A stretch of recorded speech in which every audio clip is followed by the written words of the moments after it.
కడప జిల్లా మైదకూరు అసెంబ్లీ నియోజకవర్గం అమ్మగానపల్లి గ్రామంలో బస్సు యాత్ర ప్రారంభించారు ప్రదేశ్ కాంగ్రెస్ కమిటీ అధ్యక్షురాలు వైఎస్ షర్మిల। ఈ సందర్భంగా కేంద్ర మాజీ మంత్రి శ్రీమతి డాక్టర్ కిల్లి కృపారాణి గారికి కాంగ్రెస్ కండువా వేసి కాంగ్రెస్ పార్టీలోకి ఆహ్వానించిన అనంతరం అక్కడున్న జన సమూహాన్ని ఉద్దేశించి ప్రసంగించారు డాక్టర్ కిల్లి కృపారాణి। మరలా వారి గారాల పట్టి ఆంధ్రప్రదేశ్ కాంగ్రెస్ కమిటీ చీఫ్ షర్మిలమ్మ చేతుల మీదుగా మరలా ఈ కండువా వేసుకుంటే తల్లి ఒడిలో నిద్రపోయినంత హాయిగా ఉంది। ఒక్కసారి ఆలోచించండి। వేరే విషయాలకు నేను పోదలుచుకోలేదు।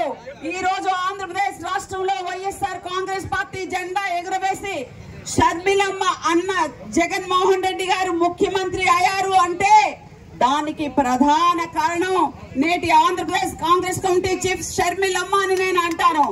ఎందుకని పార్టీ అష్ట కష్టాల్లో ఉన్నప్పుడు అన్న అష్ట కష్టాల్లో ఉన్నప్పుడు వైఎస్ఆర్ కాంగ్రెస్ పార్టీ ఎత్తిన జెండా దించకుండా ఆంధ్రప్రదేశ్ రాష్ట్ర వ్యాప్తంగా 3200 కిలోమీటర్లు ఎండనక వాననక భర్తను విడిచి ఇల్లును విడిచి చిన్నారులైన తన బిడ్డను విడిచి పర్యటనలు చేసి జగనన్న వదిలిన బాణాన్ని వైఎస్ఆర్సీపీ పార్టీని ఆశీర్వదించండి, ఫ్యాన్ గుర్తుకు ఓటు వేయండి అని తిరిగి ఆంధ్రప్రదేశ్ రాష్ట్రంలో రాజశేఖర రెడ్డి గారి తనయుడు జగన్మోహన్ రెడ్డి గారిని ముఖ్యమంత్రి చేసిన ప్రధాన వ్యక్తి వైఎస్ షర్మిలమ్మ।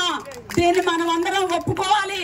అయితే షర్మిలమ్మ నిస్వార్థంగా ప్రతిఫలాన్ని ఆశించకుండా నిస్వార్థంగా సేవ చేస్తే దైవమే దైవదూత ద్వారా సాక్షాత్కరించి ప్రతిఫలాన్ని ఇస్తుంది అని ప్రభు జీసస్ చెప్పారు। ఆ మాట కట్టుబడి శ్రీమతి సోనియా గాంధీ గారు దైవమైతే దైవదూత ద్వారా, రాహుల్ గాంధీ గారు మల్లికార్జున ఖార్గే గారి ద్వారా ఈ కాంగ్రెస్ పార్టీ కండువాను కప్పి అమ్మా షర్మిలమ్మ నీ నాన్న నమ్మిన పార్టీ, నీ నాన్న ఉన్న పార్టీ, నీ నాన్న బాగుపరిచిన పార్టీ 2 సార్లు ముఖ్యమంత్రిగా ఆంధ్రప్రదేశ్ రాష్ట్రంలో కాంగ్రెస్ పార్టీని బలపరిచిన వైఎస్ రాజశేఖర రెడ్డి గారి తనిగా దేశ సమగ్రత కోసం, సమైక్యత కోసం, లౌకికవాద పరిరక్షణ కోసం మరిన్ని అప్డేట్స్ కోసం మా ఛానల్ ని సబ్స్క్రైబ్ చేయండి।